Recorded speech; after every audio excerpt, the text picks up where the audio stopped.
रेल्वेनं निघाली आहे. अचानक काही मुलांची उत्साह नजर पडली.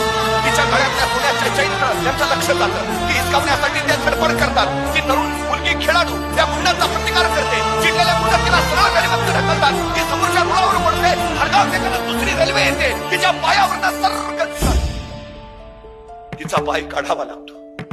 खेळाडू असलेली तरुणी आता मैदानावर उतरू शकणार नसते. पाय असलेली माणसं जे करू शकत नाहीत, ते मी पाय नसताना करेन असं निश्चय केला. एका पायाच्या बळावर तिनं अशक्य मोठीतलं कार्य केलं. तिनं एव्हरेस्ट सर केला. एका पायावर एव्हरेस्ट सर करणारी ती अरुणिमा सिन्हा सांगते,